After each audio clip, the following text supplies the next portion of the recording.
আমি মাঝে মাঝে খুব চিন্তাই করি যে এই যে যারা সংসদ সদস্য হয়েছেন, যাদের হাতে আমাদের দেশের ভাগ্য, ওনারাই ঠিক করবেন আমাদের ভাগ্য কি হবে, আমাদের আগামী বছরে যে আমরা থাকবো, দেশে বাস করব, জিনিসপত্র কিনবো, রাস্তাঘাটে চলাচল করব, কোনটা কেমন হবে এটা ওনারা সিদ্ধান্ত নেবেন। কিন্তু ওনারা বসে আসলে কি আমাদের কথা ভাবছেন? ওনারা আসলে কার কথা ভাবছেন? মানে এক একজনের কথাবার্তা শুনলে পরে মাঝে মাঝে মাথা গরম হয়ে যায়। আমি জানি না আপনাদের কি হয়, আমার গরম হয়ে যায়। পররাষ্ট্রমন্ত্রী উনি দেখলাম গতকালকে বলতেছেন যে যুক্তরাষ্ট্রের সঙ্গে আমাদের চুক্তি, বাণিজ্য চুক্তি কত ভালো হয়েছে, এটা হলে আমরা কত ভালো থাকব, কত ধনী হয়ে যাব, মানে উদ্ভট সব যুক্তি দিলেন। এগুলো নিয়ে আজকে আলাপ করার ইচ্ছা ছিল, কিন্তু এটা নিয়ে আমি আগামীকালকে আলাপ করবো বলে ঠিক করেছি। দেখি যদি আগামীকাল অন্য কোনো সাবজেক্ট না থাকে, এটা নিয়ে আলাপ করার ইচ্ছা আমার আছে। কিন্তু আজকে আমি একটা অত্যন্ত হালকা বিষয় নিয়ে কথা বলতে চাই, সংসদের এই বিষয়। সংসদে জামাতে ইসলামের সংসদ সদস্য, চাঁপাইনবাবগঞ্জ 2 আসনের সংসদ সদস্য মোহাম্মদ মিজানুর রহমান, তিনি একটা কথা বলেছেন। তিনি বলেছেন যে সংসদ সদস্যদের জন্য যে ফ্ল্যাটগুলো বরাদ্দ দেওয়া হয়েছে, সেই ফ্ল্যাটে একটা করে ওয়াশিং মেশিন, মাইক্রো ওভেন দেওয়ার কথা বলা হচ্ছে। উনি চেয়েছেন যে একটা করে ওয়াশিং মেশিন দেওয়া হোক, মাইক্রো ওভেন দেওয়া হোক, এবং জানলার পর্দাগুলো, দরজার পর্দাগুলো দেওয়া হোক। এটা নিয়ে অনেক কথা। এটা নিয়ে আন্দালিব রহমান পার্থ, যিনি নাকি সরকারি দল যেটা আছে সেই জোটের একজন মেম্বার, তিনি নানা ধরনের কথা বলেছেন যে ওনার না হয় এগুলো আমি দিয়ে দেব।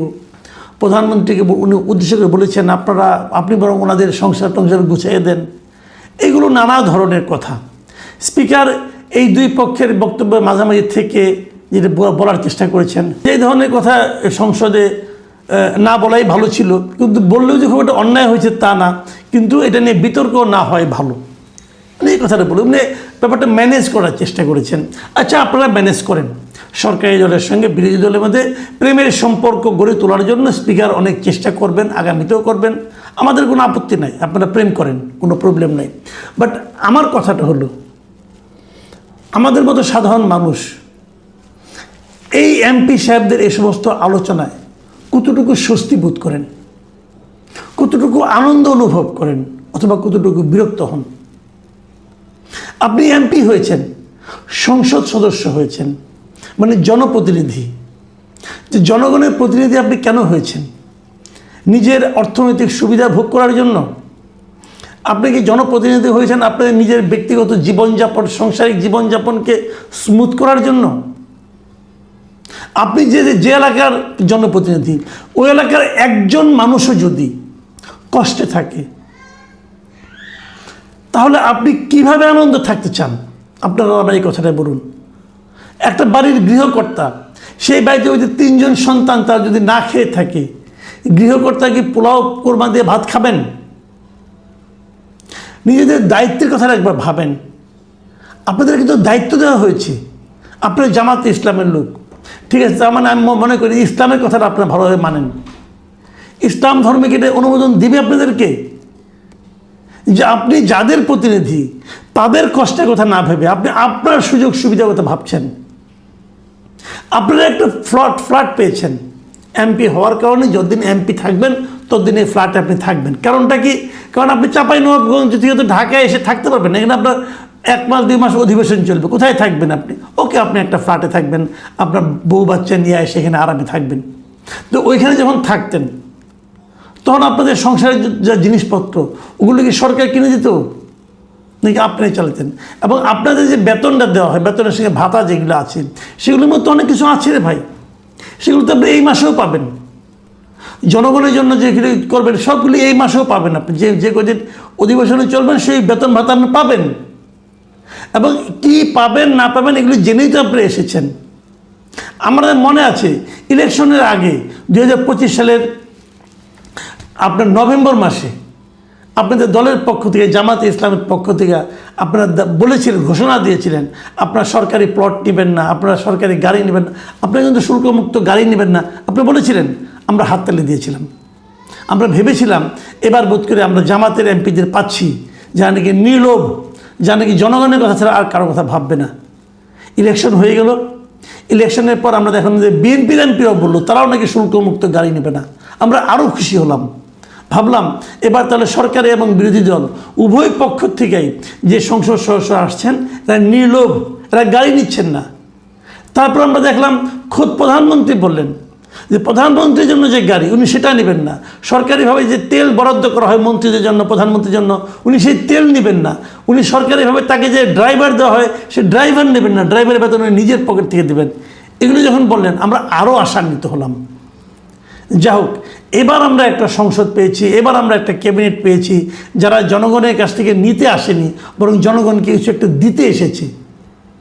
তারপর আস্তে আস্তে কী দেখছি আমরা, প্রথম দেখলাম যে উপজেলায় আমার একটা বসার জায়গা লাগবে। কেন ভাইয়া আপনার বসার জায়গা লাগবে কেন? আপনার উপজেলার কাজটা কি? আপনি আইন প্রয়োগ করবেন। স্থানীয় সরকারের জন্য আপনাদেরকে এই এমপিদেরকে স্থানীয় সরকার উপদেষ্টা বাড়ানো হয়েছে, আমার এটা অন্যায় হয়েছে। স্থানীয় সরকারকে স্থানীয় সরকারের মতো চলতে দেওয়া উচিত। সেখানে ওনার একটা উপজেলা কমপ্লেক্সের একটা অফিস বানানো হবে। দেখলাম যে এই বাজেটে অফিসের জন্য অর্থ বরাদ্দ রাখা হয়েছে, জনগণের অর্থ, কিন্তু এমপি সাহেব বসবে ওখানে যে। আবার দেখলাম এক সংসদ সদস্য উনি বলছেন আমাকে একটা গাড়ি দেওয়া হোক, আমরা উপজেলায় চলাফেরা করব। আমরা ভাবি কি আপনারা করেন কি? সবশেষে দেখলাম যে উনি এখন ওয়াশিং মেশিন চান, ওভেন চান, পর্দা চান। তারপরে বলবে আমার বাসায় বাজারটা করে দিয়েন আপনারা, সরকারকে বলবে বাজার। দেখেন এই ব্যক্তি, এই এমপি সাহেব উনি কিন্তু বাজেট নিয়ে আলোচনা করতে যেয়ে বলছেন যে বাজেটের এত টাকা কোত্থেকে আসবে, এই টাকা ঋণ করে আনতে হবে, বিদেশ থেকে ঋণ করতে হবে। উনি তো সবই জানেন, তারপর ঋণের টাকায় ঘি খাবেন? আপনি তো ঋণের টাকায় ঘি খেতে যাচ্ছেন।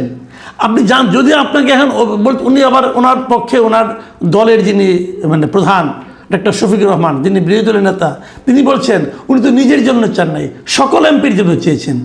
আরও ভয়ঙ্কর কথা, ওনার জন্য চাইলে কত টাকা লাগতো?